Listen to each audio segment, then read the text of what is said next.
Here. Division 5, Robert Harris. He will be in shortly. He's been delayed. Division 2, Keith Dias.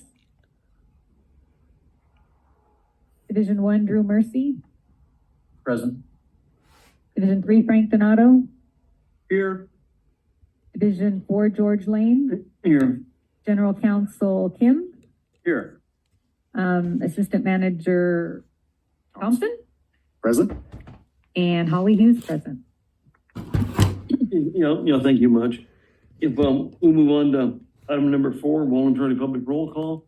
If anybody's listening in, we'd like to hear from you.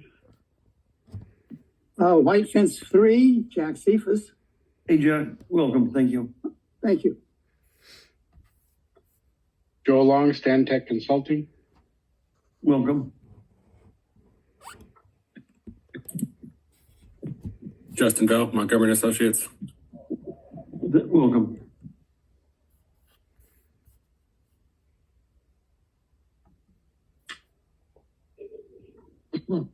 Okay, we'll move on to item number 4, public comments. If anybody would like to comment on an item, it's not on the agenda, and now's the time to do so. Okay, hearing no comments, move on to item number 6, adoption of agenda. So we've had a chance to look at the agenda, and a motion would be in order. Mr. President, I'll move on 6A1, adoption of the agenda. Motion by This Director is Miller. Director Donato, all second. A second by Director Donato. If there's no further, questions, Madam Secretary, if we could have a roll call. Gary Van Dam. Yes. Audrey Miller. Yes. Robert Harris. Keith Dias. Drew Mercy. Yes. Frank Donato. Yes. George Lane. Yes, motion carried. That'll bring Hey, us up. George, Yes. excuse me. I'm sorry, I interrupt, but you know what? Audrey, I can't hear her. Is her mic off? I just redirected it. Can you hear me now? Yeah. Oh, okay. Okay, thank you for bringing that to our attention. Number 7, consent calendar.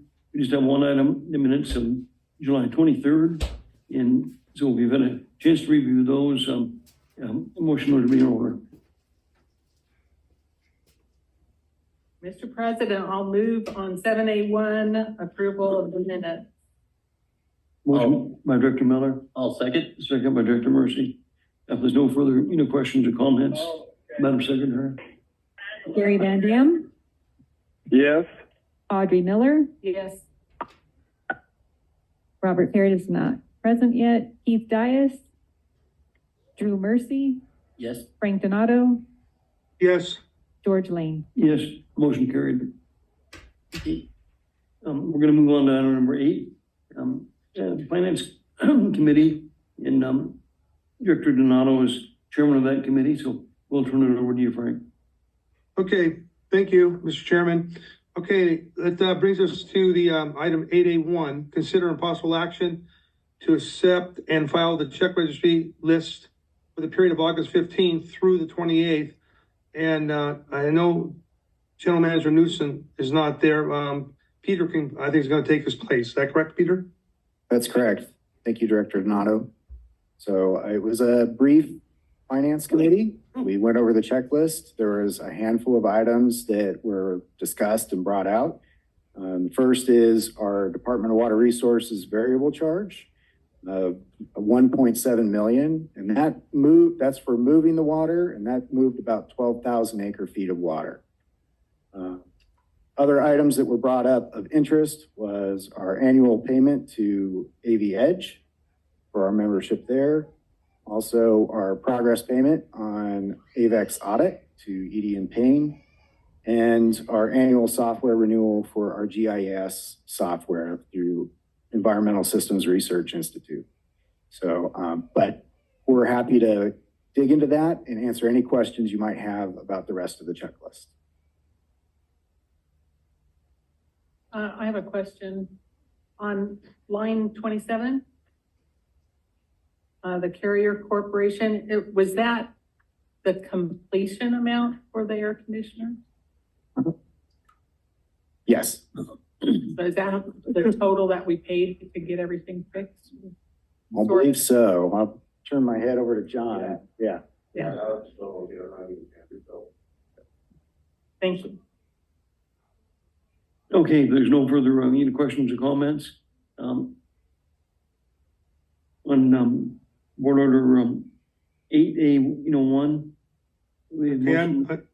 Yeah, I'll make a motion that we approve it, the check registry. Motion by Director Donato, Second by Audrey Miller. second by Director Miller. Yeah, Madam Secretary, if we could have a roll call. Gary Van Dam, Yes. Audrey Miller, Yes. Robert Harris and Keith Dias are not on this evening. Drew Mercy, Frank Donato, Yes. George Lane. Yes. Motion carried. Thank you. Okay, yeah, thank you, Director Donato. Then we're gonna move on to item number B, Antelope Valley State Water Contractors. Rob Parrish is chairman of that committee. So he's not, in attendance at this time. So we're gonna ask, if there's anybody else, I don't think anybody else on the committee is here, but, Pete, do you wanna, I can, or Tom, are you gonna?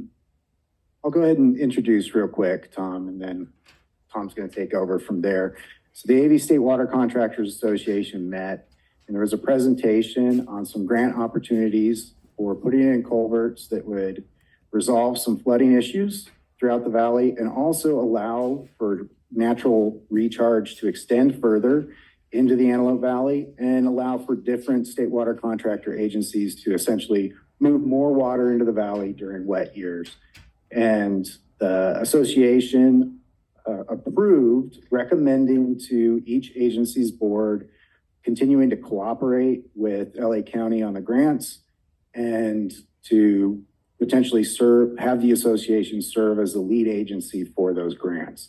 So tonight, Tom's going to present on the culverts project, and Jack Husted from LA County is going to also talk about that grant opportunity, and we'll be seeking the board's approval to have the association serve as the lead agency for those grants if you approve. So with that, I'll turn it over to Tom. Great. Thank you, Peter. Good evening, directors. I'll have you forward the presentation. That's the control. There we go. Just give you a little bit of background on where we've been so far with this grant funding programs and seeking grant funding for this, what we call the culverts project. A little bit of background, the initial kickoff meeting we did have with Los Angeles County Waterworks Districts, and that was held back in March of this year. And really what was presented was some upcoming opportunities for grant funding, and those are made available to local water projects here in the region. A project was presented that would allow for the installation of some roadway culverts that would protect the roadways from flooding that we've seen quite often in the Antelope Valley here. But what it would also do is help the recharge potential of some of the creeks recharging projects that have been ongoing in the Antelope Valley historically. So the culverts project, which we call it, has been renamed. Its really official name is the Antelope Valley Groundwater Recharge Enhancement and Roadway Creek Passage Improvements. So there you go. Need an acronym for that. We'll come up with one. Avek creeks that are involved are three, ones you're familiar with, I believe. The Upper Amargosa Creek there near the mall area. Also Little Rock Creek and Big Rock Creeks. So those are the three focal points for the culverts project. So the project was first introduced to the AV State Water Contractors Group in April. So the following month after our kickoff meeting, we did introduce that to the State Water Contractors Group, the association. The association is now making a recommendation, as Peter mentioned, to seek approval from the individual boards, the respective boards, to continue our cooperation with Los Angeles County Waterworks District in pursuing grant funds. And that was done last month.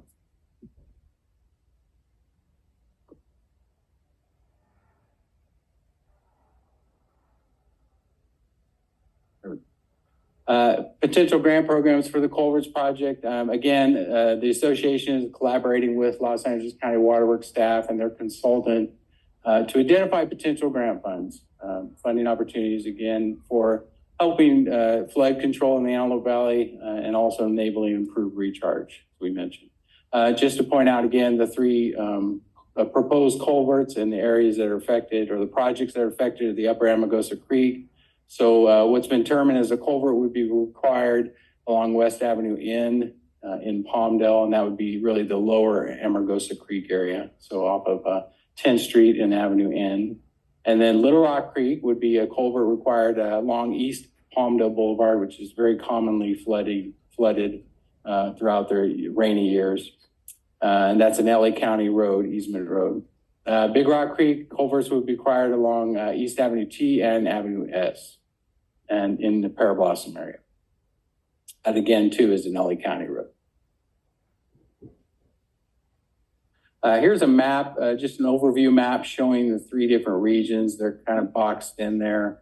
As you start at the west area, of course, that's upper Amargosa Creek area. As you move further to the east there, you see the Little Rock Creek, and then to the far east, the Big Rock Creek areas. So this is just kind of an overview map showing those areas. If we dig into some of the detail of these projects and give you a little bit of history, the Upper Amargosa Creek project has a minimum design capacity of about 6,400 acre feet per year. And last year in 2023, we recharged approximately 1,500 acre feet at the site. So a portion of that recharge in 2023 was limited due to the concern that water was going to pass over and flood that Avenue N crossway there. So that was something that slowed down, and even times we had to shut down the project of the concern there. The installation of culverts along Avenue N roadway would help and capture some of those lost recharge flows within the permeable areas of the natural alignment of the lower Amargosa Creek. So it would allow, as the map shows there, would allow some of that water to move from State Water Project to the far left there on the map, all the way into the lower Amargosa Creek area, increasing the recharge potential. Little Rock Creek area, based on last year's pilot operation, Little Rock Creek area was quite successful. We saw, about 10,000 acre feet that we were able to recharge there at Little Rock Creek, so that really turned out well. We estimate that the minimum capacity at that creek is about 15,000 acre feet per year. Little Rock Creek State Water Project turnout there has a design flow of about 20 CFS. So the flow was limited though. There were times where we had to shut off the turnout because again, we saw some flooding that was happening not only from our recharge, but also from the natural runoff, from the mountains there. We saw some flooding, but I estimate we could have got at least 500 acre feet more had we been able to have a culvert there that would prevent the flooding. We'd be able to at least see another 500 acre feet recharged at the site. So a culvert installation at East Palmdale Boulevard roadway crossing would help to ensure the full capacity of the Little Rock Creek site. And there again is a diagram, a map showing where the culvert would be located on Avenue N, Palmdale Boulevard, East Palmdale Boulevard. The last of the three sites is Big Rock Creek. We did a Kennedy Jinks study, feasibility study that was done through the association in 2023, and it showed that there was limited recharge capacity at the project of about 2,200 acre feet per year. The installation of the in-channel culverts was one of the preferred designs coming out of the feasibility study from Kennedy Jinks. And the culverts could provide a limited capacity with a small investment, about 2,200 acre feet per year. Over 20 years, that's about, comes out to about $12 an acre foot as far as the overall capacity cost on construction. So this is using state water also, right there? Yeah, correct. Yeah, this is actually from a turnout that Avek has at Big Rock Creek.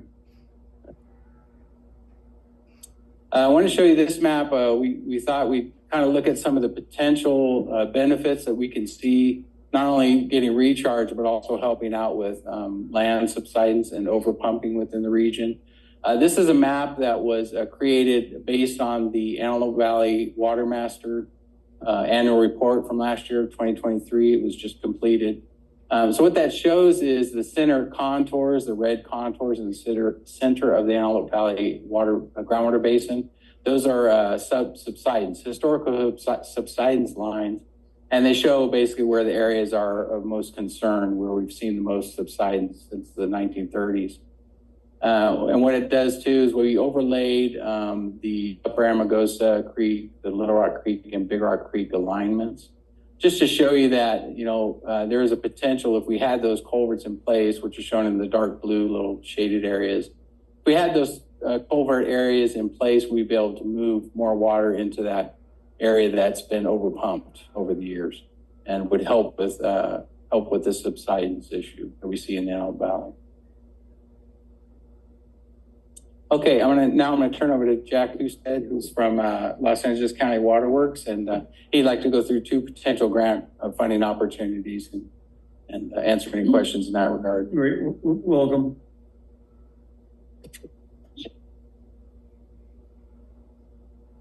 All right, hi, good evening. My name's Jack Husted. I work for LA County Public Works Waterworks Division. So I manage the design and capital projects for waterworks districts, including District 40 here in the Antelope Valley. I just been working with Tom and Avek about this coordination for these projects. We, the county, we really support these projects for, you know, a few reasons, which I'll get into. We've been talking about the grant opportunities. These are 2 opportunities that have come up so far. They look like pretty good fit for this project. And we have a consultant that we have on board that kind of helps craft those applications, use the right terms and metrics to score well on these applications. So we're bringing that service in as well.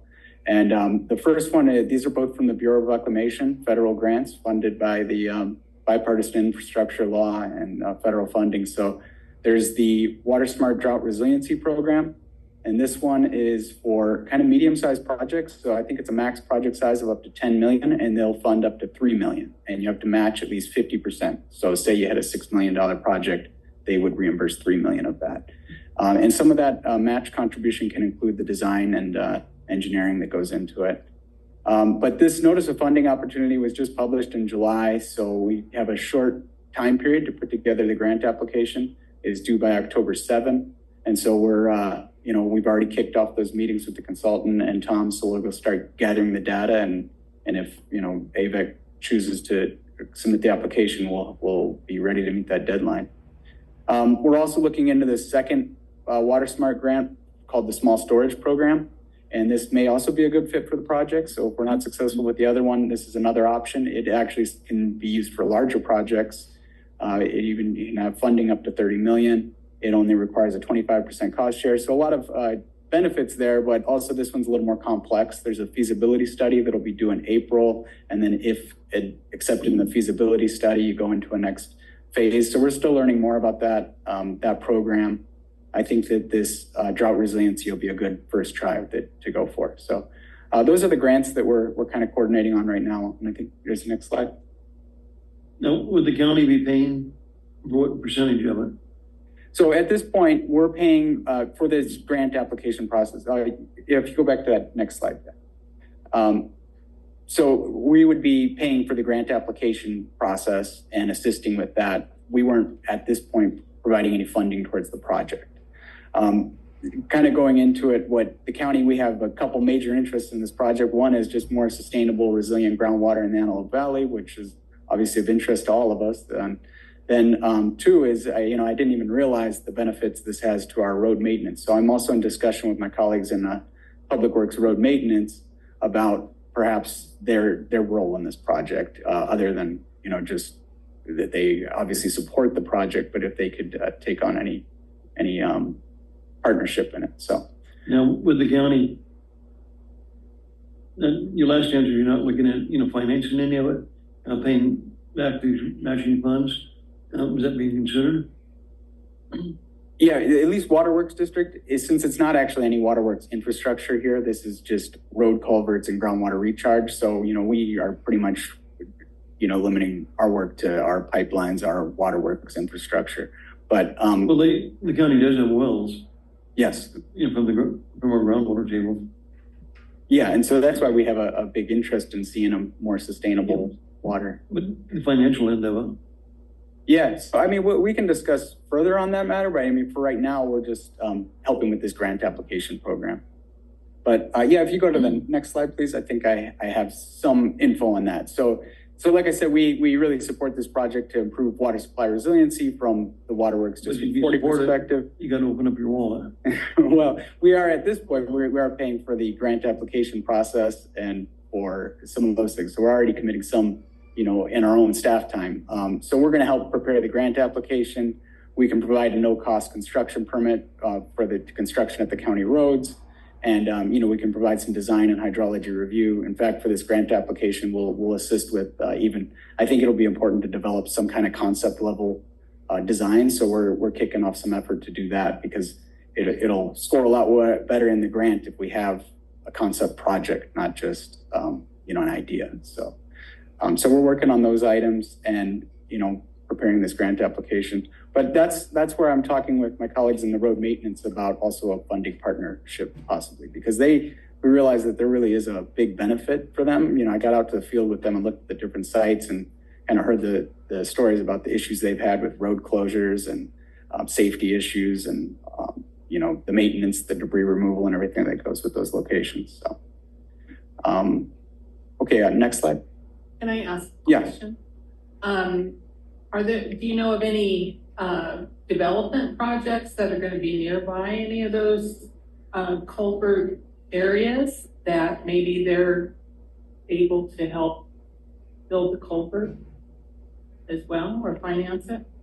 That's a good suggestion. I mean, we work on development services reviews in terms of, water availability and water supply infrastructure for them. But, this would have a benefit for any new development. You'd want reliable roads and culverts. So that's a good suggestion. I heard the county is working on the east side of Palmville for a future train, the metro train cars and things like that, but I'm not sure exactly where that culvert is on that side, but if they're close to it, is that future development?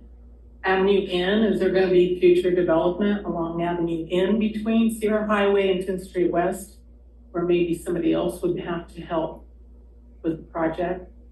I love the whole concept of putting the groundwater into the basin. And I love the idea of the culverts. I'm just wondering if there's some kind of proposed projects that maybe would be able to help with the funding as well. Do you not already have a fee schedule in place for those type of things? For replacement water reliability? Sorry. You have a whole list of fees when you get a permit. And can you see what they are? Oh, Where this could fit in?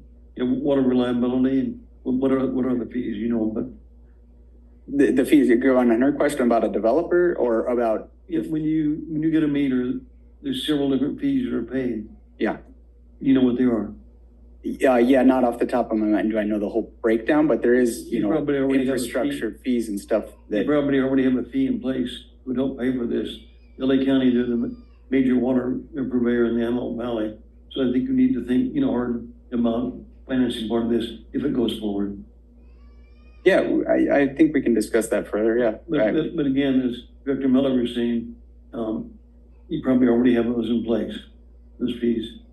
Right, in there usually there's like infrastructure improvement fees that would go towards our capital projects that fund the projects, replacing old water tanks and upgrading water mains and so on. And if there's additional infrastructure that the developer needs, then those they actually have to fund or sometimes build as part of their development. So those things happen as well. But yeah, I think as far as funding, we can get there. Right now, I think it's meeting the deadline to get this grant application. If we can get that federal funding, that's going to help a lot.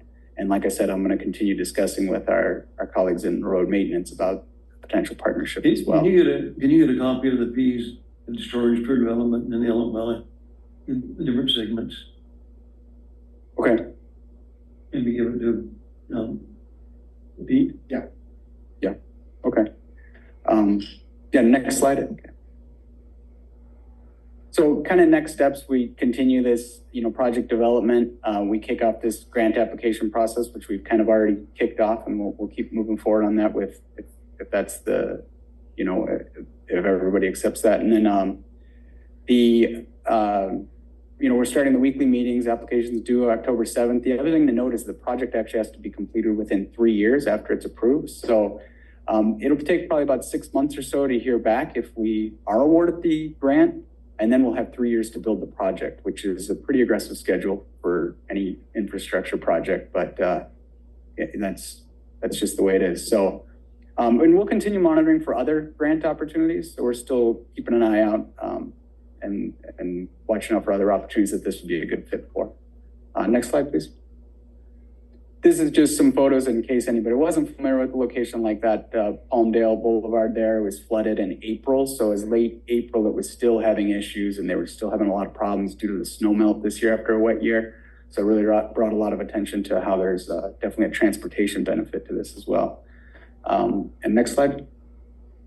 This is just kind of an example of the kind of thing we have in mind. Just so when we say culverts, we're not thinking of some, metal pipe, but something substantial, something that's going to be low maintenance, that'll pass the water. So concrete box culvert, it may require some elevation of the road. It'll be a substantial project to make sure it's, going to last long-term and be low maintenance, and it'll have improvements. It'll also have improvements for, wildlife can pass through it and so on. So those are all things that we'll be bringing up in the grant application, that there's those benefits as well. So I think that was. I have a question. Who's responsible for keeping the culverts cleared? Yeah, if for the county road locations, that'll probably go to our county road maintenance crews, would be maintaining the culverts for routine clear outs. If there was some incident that, was caused by Avek's operations or something, then that would be unique. But I think for the most part, it'll be our county road crews would maintain them for the county roads. Now, Avenue N, remember, is City of Palmdale, so we'll have to coordinate with them on that. Yeah, because I think there's a culvert out further on East Palmdale Boulevard, but it seems like there's so much sand. I don't know how often that gets cleaned out, so we'll make sure it's not any of our responsibility. Yeah, no, in fact, that's why I got out to the field with our road maintenance folks a couple weeks ago and went to all these sites. And so they had all kinds of stories about all the maintenance they've been doing. In Avenue 2, they had a whole bunch of work at Big Rock that they did recently. In fact, they repaved that road, but they also have a lot of berms of sand and pallet materials from how much came down from the mountains, especially some of that was a burn area. So a lot of debris. Yeah, they deal with that mostly. Peter, this is Frank. Comment, I thought I heard you say something about Avenue M. Did you say something about Avenue M? Avenue N as in Nancy. Oh, N. Okay. Okay, you see Dina Stopia at all? Not much anymore now. Yeah, he retired sometime, yeah. Oh, is he retired? Yeah. Completely from the county? Yeah. Yeah, he was very active in Allen Valley. Okay, They put it, what was that? go ahead, George, go ahead. I'll No, finish from you. Well, no, I just want to know they had a budget for putting fish in there. I was wondering. It wasn't I don't think that's going in our grant application. Okay.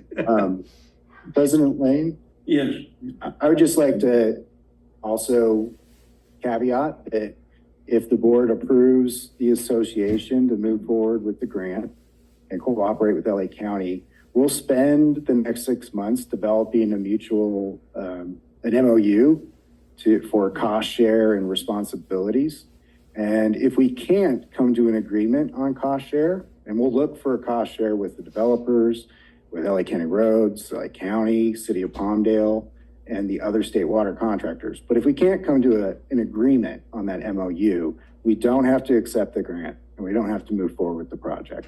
But I do think there's a good chance that we'll be able to come to some sort of agreement on cost share if we get awarded that grant.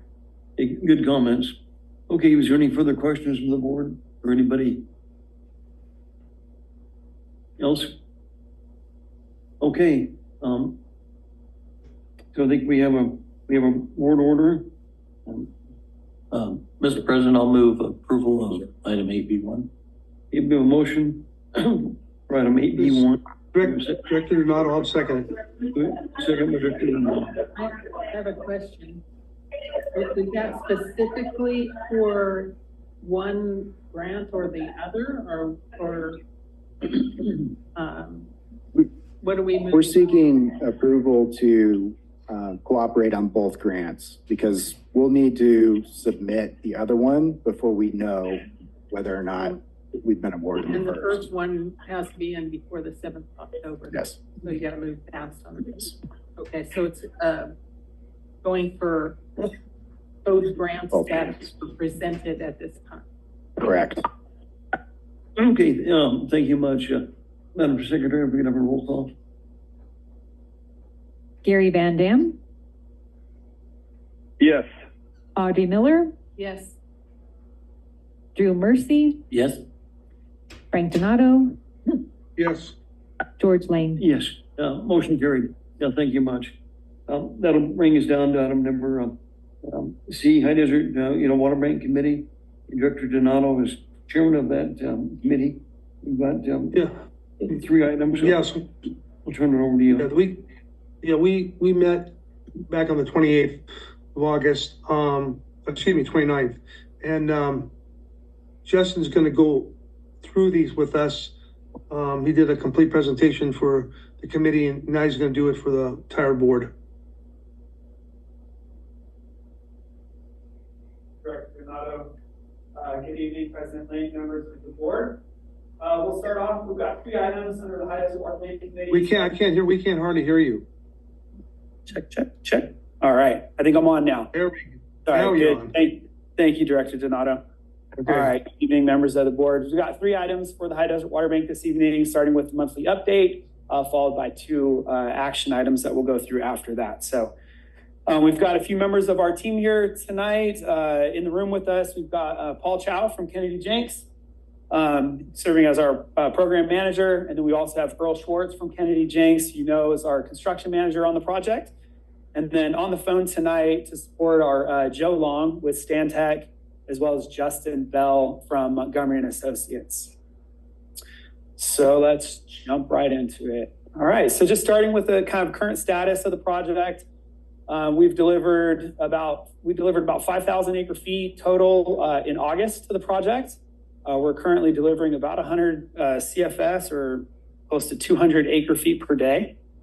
Totals from last September through July of this year. Oh, sorry, that should say August, actually. I didn't update that one. But we've got about 26,000 acre feet for Metropolitan's benefit in the bank and about 1,300 acre feet for Avek's benefit in the bank so far. And then just as a note, that does not include the one-time 10% loss. So the total recoverable balance would be slightly less. We're going to do something a little different this month, but we've got our engineering team and consulting teams here. So we're going to let them take care of a couple of slides here and let the board see what good work that they've been working on over the last month. So for this section, I'm going to invite Paul Chow from Kennedy Jenks to come up and go through these items. Paul? Welcome. Thank you, Justin. Good evening, directors. So maybe a quick summary of program management activities for the month of August. And so part of this is kind of our normal day-to-day program activities, which monitoring the overall progress of the project, coordinating with Justin and Matt, and maintaining the schedule and working with our design team to keep the project going. Part of this also includes developing weekly status reports where we summarize the work that's been done, work due dates, and schedule on what needs to be accomplished in the next week, month, and year. In August, we also did a design review of drilling package 4, which is the last set of wells that need to be drilled as part of the project. We also organized a commissioning and startup workshop to discuss how we're going to functionally test and start up the collective facilities, recovery facilities for the project in a couple of years when we're finished with construction. And so that's, that's a big deal, and we want to kind of get a jump start on thinking through that process. And so we had a productive workshop in August to discuss that. Lastly, some of the meetings we held in August for the project included discussing a particular well design for that is currently under discussion for drilling package 3 HD8. Attended the last board meeting in August where we discussed the high desert water bank project. On the well design, hasn't been determined yet? That was determined, and so we had a specific meeting for that because there was a special condition that we all wanted to discuss together, and the well was finalized in construction. So what was it? Actually, Tim Leo, our lead hydrogeologist, is on the line. I could turn it over to him to discuss the finer details. I'm sorry, Justin Bell is on the line. Yeah, this is Justin. Yeah, for HD8, we did finalize that design, and everything did turn out okay on that. There was a modification for a intraannular seal that we ended up bypassing due to some issues during the installation of the gravel pack, but that well is actually the well that we are currently testing right now, which I'll talk about later, I think, in this presentation. And so what specific? They brought up well design, and the question is, what specifically was done at this late date? Justin, can you repeat the specific issue that we discussed for HD8? Yeah, so that was excuse me, Justin. Justin, this is Joe Long. I think actually Director Lane is asking why we're doing designs of well casings at this late. Maybe a little overview of how we do this in the field might be beneficial for the board. Oh, yeah, certainly. Yeah, that makes a lot of sense there. Yeah, so there was a baseline design for all the wells that was approved, prior to the program beginning. But then as each pilot hole is drilled, what we do is review all of the data that was collected during the drilling, including the geophysical logs. And then our team gets together and finalizes a well design where we pick where we're actually going, the screened intervals of our well and other aspects of the annular materials. And so there's a small period where we finalize the well design, and that gets delivered to the contractor BWP, and then they construct the well to that final design. So that discussion was during a period of the well was designed. There was one well that sounded like there was some issues with. I'm wondering what specific on that well. We talked all around it in generalities. Yeah, Justin, can you specifically summarize the issue we had with HD8 that we discussed? Yeah, so during that during the construction of that well, the design included a intermediate bentonite seal, which gives you the option to seal off in the future a lower portion of the well. And so while the gravel pack was being installed, the contractor had some issues with the drilling fluid being a little bit too thick. It caused some issues with the installation of that filter pack, and it came up a little bit higher than the design's intention. So we got together to discuss the modification of that at the end of the day and any potential effects it could have on the performance of the well. We came to a determination that we would bypass having that bentonite seal, but we still had a pump chamber in place for the depth setting of the pump, and closely monitored going forward the rest of that construction, and well did turn out okay, by the way.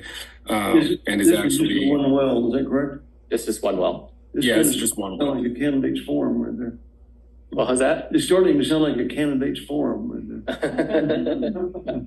Okay, thank you. Yeah. Justin, do you have any comments on that? It was kind of, Yeah. it took a long time to get to that. No, I don't have any additional items to add. I mean, I think what I learned from this process is that, well drilling, of course, being underground and not being able to exactly see what's happening, they're taking measurements of material that they're placing into that hole as it's happening. And in this case, they ended up, due to those complications, overshot the area where they were going to place that seal.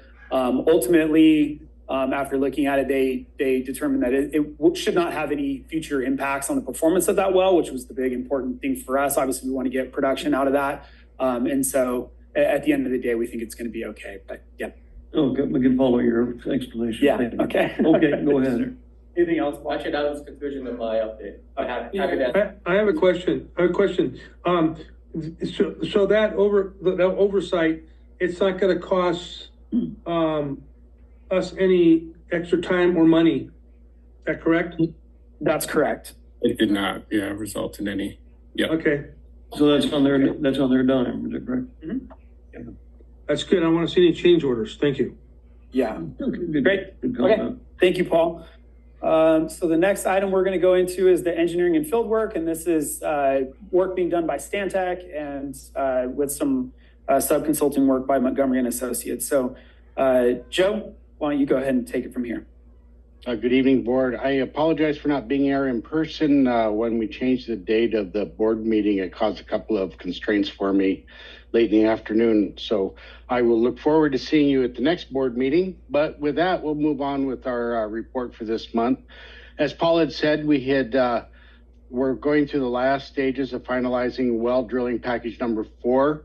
We're waiting for those review comments. Once we get the review comments, we'll go through them, turn those back around, and we should be ready for a bid when appropriate. We're also continuing to develop the on-site power distribution facilities. Right now, we're working on the 30% construction and alignment for the overhead facilities. Those facilities are being coordinated with what has been built out in the field already. So we're going through some final adjustments of the alignments so that they don't conflict with any construction in the past or any construction that we expect in the future. The well drilling package number 3 field oversight. Montgomery is taking care of our field oversight for us. We've gone through and done HD8, which was what we just discussed.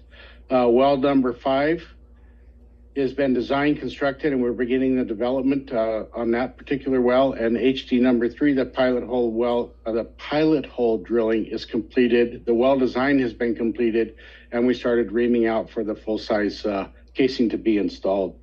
We're also in conjunction with Avek and Kennedy Jenks, we're working through an overall system-wide commissioning considerations and startup, and working with Metropolitan on feedback on how we will deal with the overall recharge designs for commissioning. And then we worked on Tejon Ranch hydrogeology modeling. These were requested by Tejon Ranch to see what the effects of our pumping and recharging effects would have on their wells. So we're going through that effort right now. And then we've also received and reviewed Metropolitan comments on the phase 3 groundwater model. And we're going through those comments, and we'll be turning those back over to Avek for submittal to Metropolitan. Thank you, Joe. And then one thing that the committee had asked about specifically was that second from the bottom bullet regarding the Tejon Ranch modeling. They wanted kind of curious about what that came from. And that came out of the Water Master Storage Agreement. One of the conditions of approval of our storage agreement there was that we do our monitoring program in conjunction with some comments from Tejon Ranch to ensure that our project doesn't impact or they're acceptable to Tejon Ranch, what impacts may occur to their on-site wells and their water banks. So that's a direct condition of our storage agreement for the Water Master. If there aren't any questions for Joe, we'll move into budget. Nothing too exciting or new from the last meeting here. But you can see the center column includes the approved contracts. Left of that is what's been budgeted for this project, all totaling out to the $211 million that Metropolitan has approved. And then this is how much we've committed of each of those, how much we've paid out to date, and then what's available remaining in the budget. So as of this date, we've got about $107 million remaining in the budget for the project. So everything looks like it's tracking very well. And I'll break some of this down in a little bit further detail on the next slide. So we've got a couple columns. It's getting a little bit smaller to see. Try to think how maybe we can break this up, but if you can, hopefully you can see this. But what I've added to this this time, we had a comment last board meeting that we include the percentage of work completed as well as the percentage of the contracts paid. So those are the two columns on the far right here. But if you scan those couple of columns, you see that everything is either tracking right in line with project progress or the progress is slightly further ahead than the payments to date. So specifically, Which they should be. yeah, in a lot of You don't cases, want it the other way around. that's true. Yeah, we definitely don't want to pay more than what's been completed. So yeah, everything there looks pretty good. Moving into this one, this just kind of tabulates and memorializes what completed contracts we have. This has not been changed since the last meeting, as we haven't closed anything new out since that time. But you can see on that one that mostly, everything's obviously 100% complete. In a lot of cases, the payout is 100% complete, and in a few instances, it's actually less than, those packages came in less than what we had anticipated, or at least what was approved.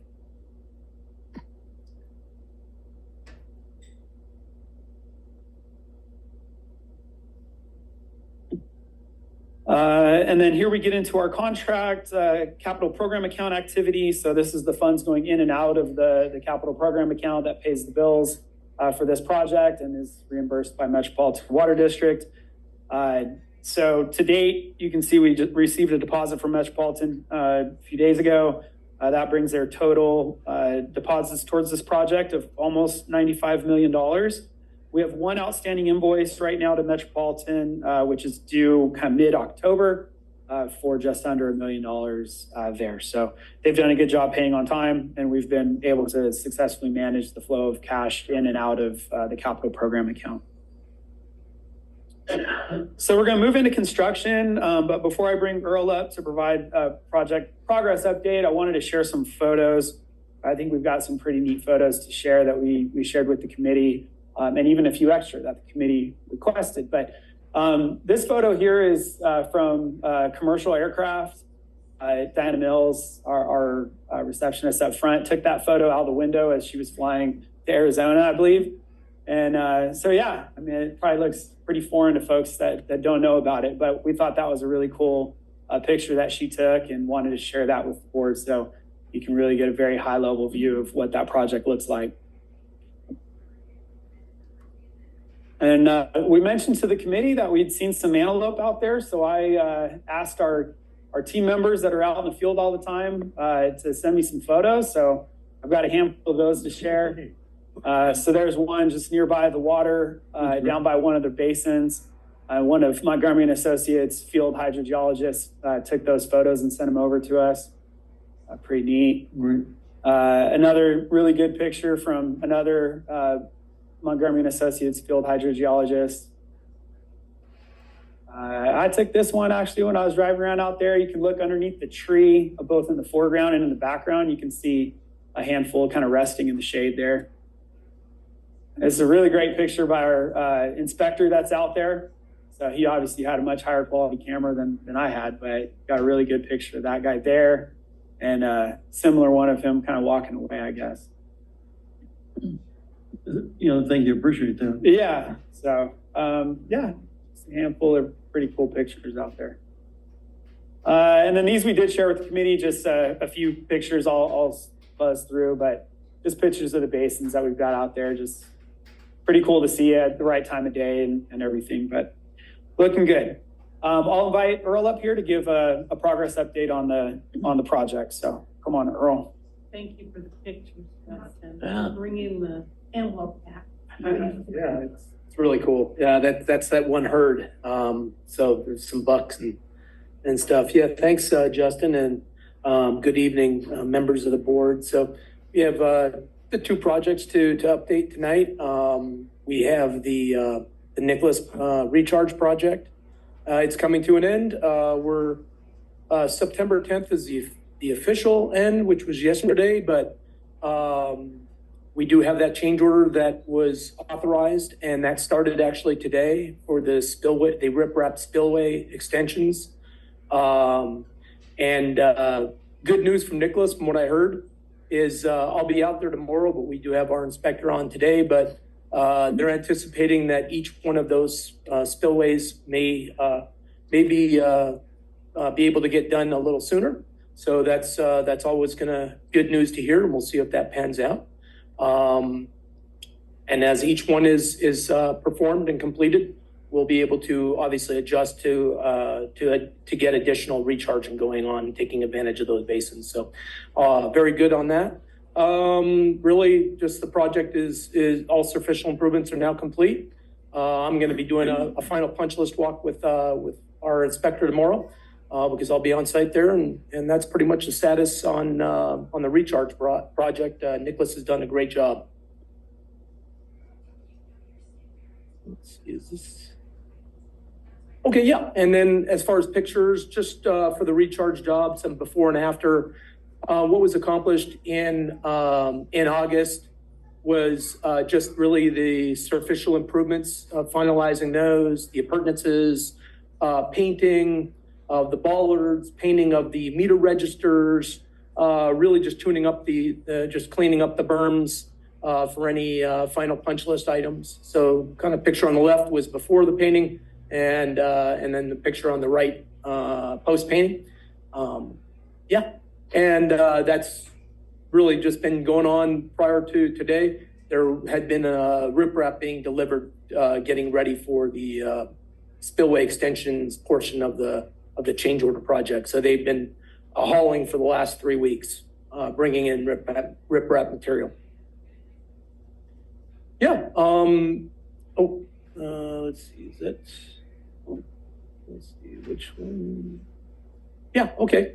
All right. So now this is the update on the drilling package 3 project, as Justin was kind of elaborating on, but we have 2 rigs out there, and as you can see, the drilling and development were complete and on well HD8, and right now they're in the process of doing the pump testing development, and on HD5 as well. So HD8 and HD5, they're on the phase 2 northeasterly portion of the project, and the pictures will come up in just a second, but those drill rigs are already moved over to the northwesterly portion on HD1 and HD3. So HD5 and HD8 are in pump development at this point. So that's good news. The project is tracking exactly on schedule. And as you can see here for the HD3, pilot drilling was for rig number 1 on HD3. The pilot drilling is now complete, and they're running the casing and gravel pack as we speak right now, and that's ongoing. And then the little update on HD1 is that's rig number 2. And it's now in the process of drilling the pilot hole, has commenced and is ongoing. So, you know, these slides literally change on a daily basis. Bakersfield Well and Pump, BWP are doing a fantastic job, and they're really moving along. So yeah, that's the status on Bakersfield Well and Pump. And you can see on this next slide that the other wells have not been started yet. But with that, I think if I want to turn it over to Justin Bell, who's here with us remotely, and he could elaborate anything further on the drilling project. Justin? Yeah, sure. Good evening, everyone. Justin Bell, hydrogeologist with Montgomery Associates. I do a lot of working closely and coordinating with Bakersfield Well and Pump since the drilling package 2 program and the current program now. Overall, they've been doing a pretty good job out there.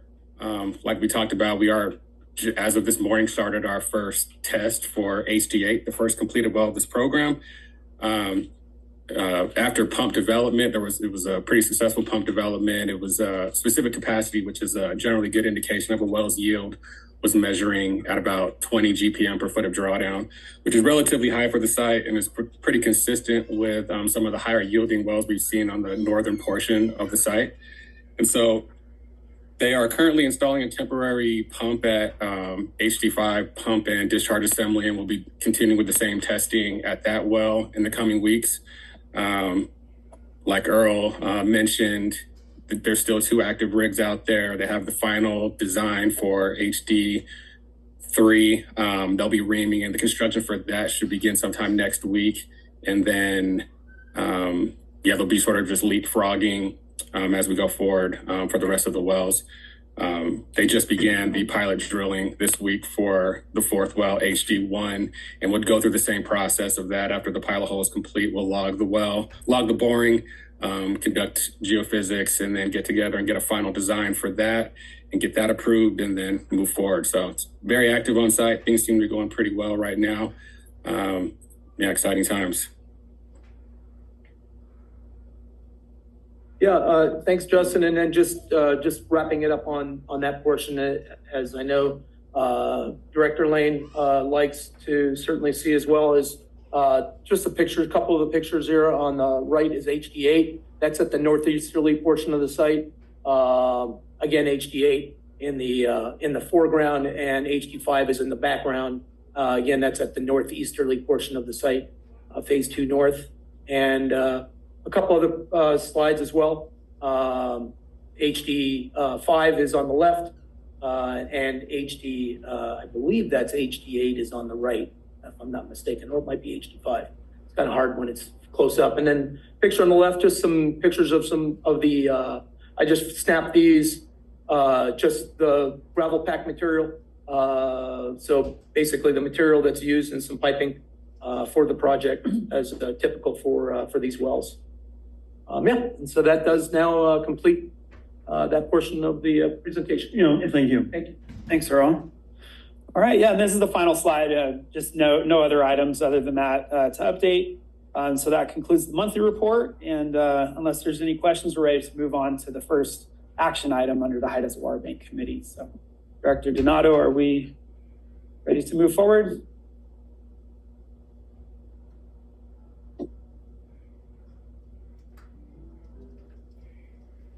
Yeah, we're moving on to the second item. Dr. Donato, are we okay with that? He's on. Yeah, I'm sorry. I'm talking to myself. Yeah. Go ahead. 8C2. All right, sounds good. Thank you. So this is consideration and possible action on amendment number 2 for a contract with Compass Consulting, who's previously done some SQL work for us at the High Desert Water Bank project. And so this is related to the Southern California Edison transmission line, but just starting with background, just kind of reestablish where we're at with regards to compliance with CEQA. The Avek board adopted our original initial study mitigated negative declaration back in December of 2017, obviously before any of the work was started. And then after that, in October 2021 and December of 2022, the board adopted addendum number 1 and addendum number 2 to the CEQA document. And so those 2 items basically adjusted or appended to the administrative record for the project some minor project changes that were needed that were not originally described in the original CEQA document. So that was a necessary addendums to do. Since that time, we've got a lot more information now on what the electrical grid is going to require at the High Desert Water Bank site. It was always envisioned that the electrical systems were going to need to be expanded to support the wells on site. But we didn't have a lot of information at the time of preparation of the original document or the subsequent addenda on what exactly that was going to look like. And as you know, we directed Southern California Edison to conduct what they call a method of service study to define what those offsite improvements were going to be needed to support the project. So once we had a better handle on what the electrical load was going to look like, we gave them that information and they underwent conducting that study. The results of that study, as you know, were that SCE was going to need to install a new 66 kV transmission line from their NENAC substation near 210th Street West and 138, and take that line about 10, 11 miles out to the High Desert Water Bank site and connect to what we'll construct as an on-site substation at the High Desert Water Bank. So that detail now is better known. SCE was continuing after the method of service study to define what that alignment might look like as they looked into where they have existing franchise rights, where they might have existing poles, et cetera. So now that we have that information known and we've got a good handle on what that alignment looks like, we're ready to proceed to the next steps of incorporating those offsite improvements into the CEQA document via addendum number 3 for the project, which, as you remember, the addendums do not require additional public review. So, but they do require us to consider and adopt a brand new document for the project. The original initial study was done by a firm, Jericho Systems. Compass Consulting is a spinoff of that. The Jericho Systems owner had some health issues, and so this woman who worked for her spun off onto her own company. And then Compass Consulting did addendum number 1 and addendum number 2. So they've got a great understanding of high desert water bank projects since they've been involved since the very beginning. Obviously, they've got some pre-work done in doing the previous couple of addendas. So we reached out to them to get a proposal to see how much it would be time and effort and money to complete this new addendum. So they have to do cultural and biological surveys along the entire alignment of the SCE pole line. And then they have to produce a document that summarizes all of that in considering the original study and what mitigation actions were described and potential, impacts of that initial study by adding this new line. So all of that has to be considered, wrapped up into a document with the results of the culture and biological surveys, and produce a final document for the consideration of the AVEC board to eventually adopt. So they provided their proposal to us. It was in the amount of $23,875. Although that's within the general manager's signing authority, we thought we would bring that to the full board for full transparency and so that you all have all of the information. So here we are today. Director Donato, does your committee recommend this? We didn't know what the price was. What is it, $23,000 and change? I mean, if it has to be done, it has to be done. And I think what Justin did is correct at this time because there's, we have to have another committee meeting, another 2 more weeks away. So they probably want to getting this study done and get this Edison thing satisfied so we can start putting power into our facilities. I don't know. I personally, somebody have to help me on this. I don't know if that's, do we go to bid? We don't have to go to bid, do we? No, within our purchasing policy, this does not require a competitive bid. Okay. This has Met been aware of this? Yes. Yeah, we've talked about this with Met and they support this as well. Okay, that satisfies me. I'll make a motion that we approve board order 8C2 for $23,875. We have a motion by Director Donato. Do we have a second? We have a second by Director Paris. If there's no further questions or comments, Madam Secretary, we can have a roll call. Thank you, Mr. President. And Director Paris is now present in person. Gary Van Dam. Who made the second? Rob Paris. Oh, okay. I didn't hear it. That's why okay, go ahead. Gary Van Dam.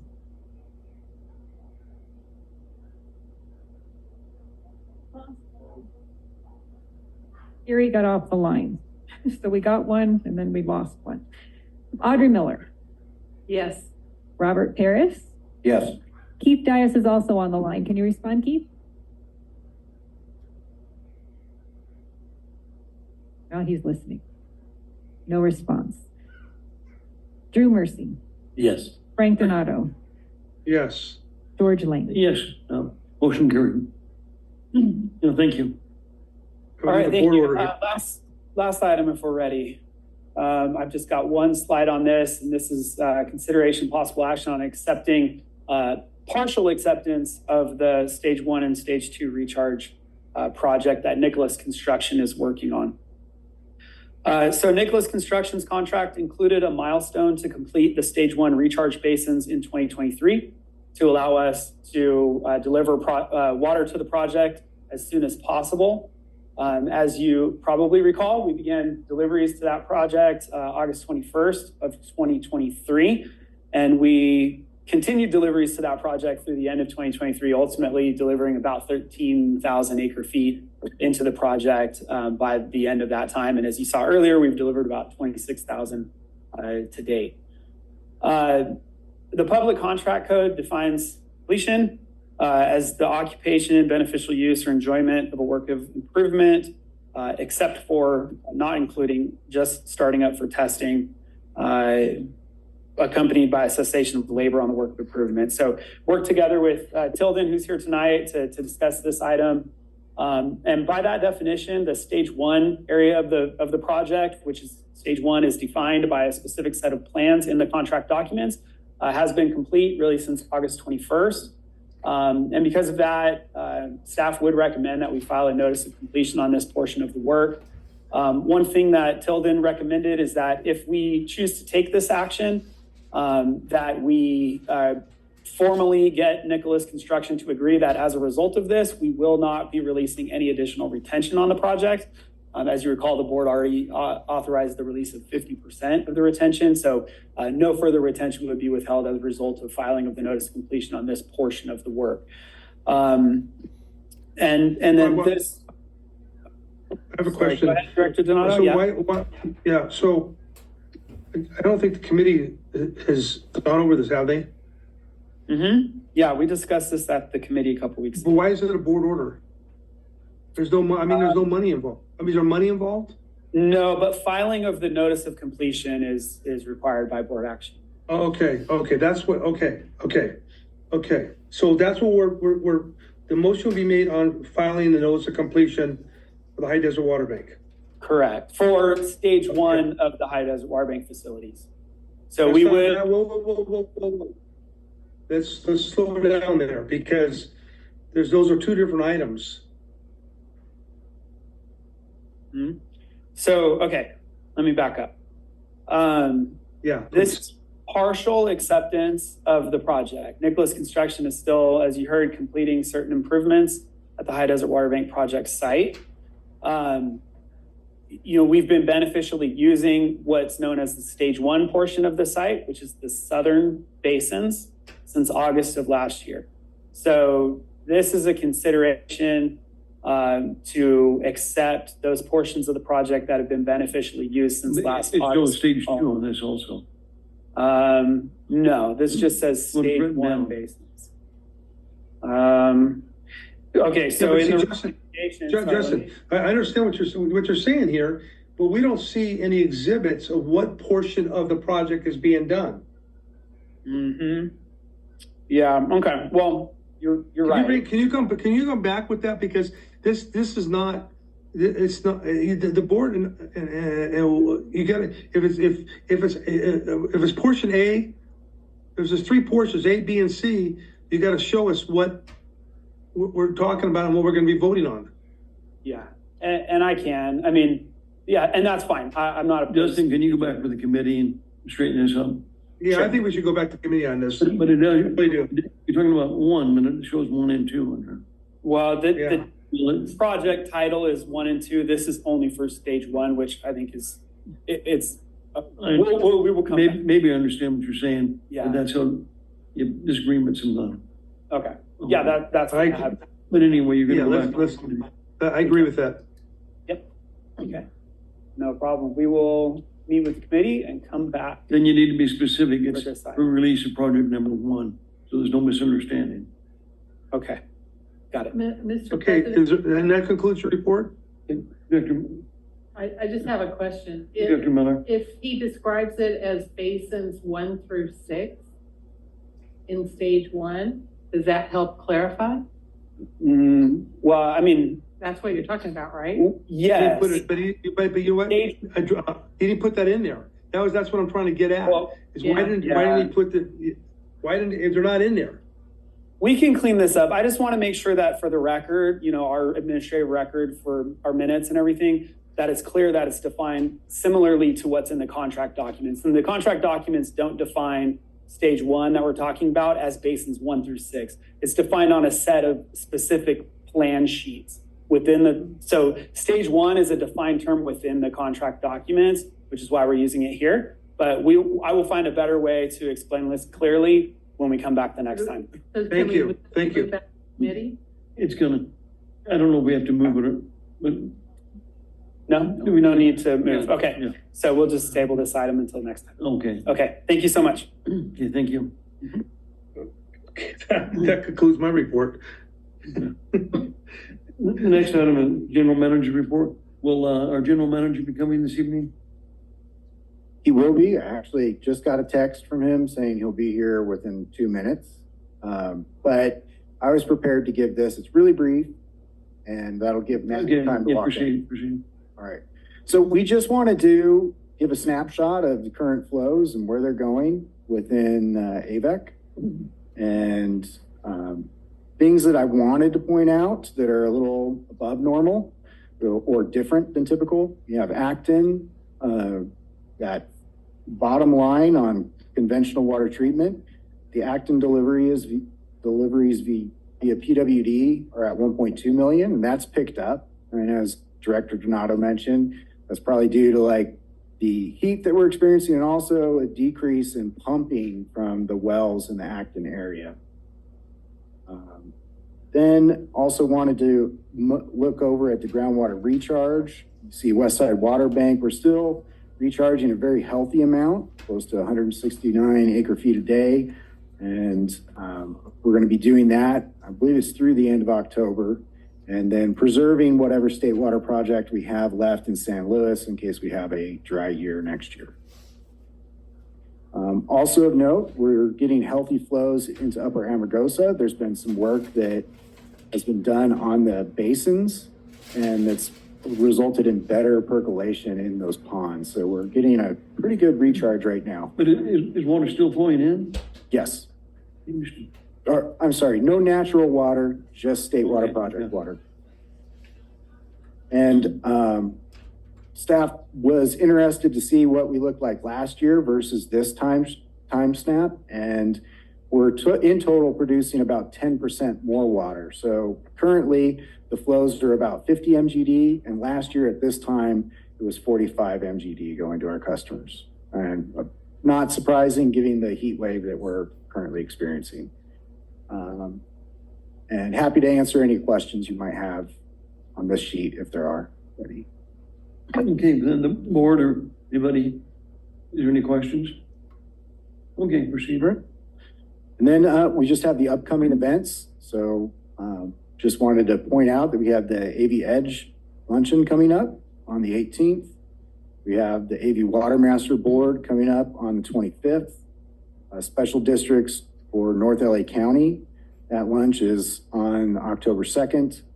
We have our agency holiday, Columbus Day, on the 14th. And also of note, that Edmiston pumping plant in Tehachapi After Bay tour on the 15th. So if you haven't had an opportunity to talk to Holly about attending and you want to attend, please reach out to her. And that concludes my report. Okay, thank you much, Pete. That'll bring us down to director's reports. Anybody have a report? If not, I'll move on to attorney's reports. Nothing to report presently. Okay, bring us down to request for future agenda items. Okay, we do have a couple of items, closed session, and one is CV communities, and the other is regarding potential, water bank on 150th Street in West and the west side of the valley. And so I think maybe a motion would be in order. Mr. President, I move we go into closed session. Yeah, we have a motion. Director Miller, second. We have a second. There's no further discussion, Madam Secretary. Gary Van Dam, not present. Audrey Miller, Yes. Robert Harris, Yes. Keith Dias, Drew Mercy, Yes. Frank Donato, Yes. George Lane. Yes. Motion carried. Let's take a 10-minute break or so until our general manager arrives. Thank you.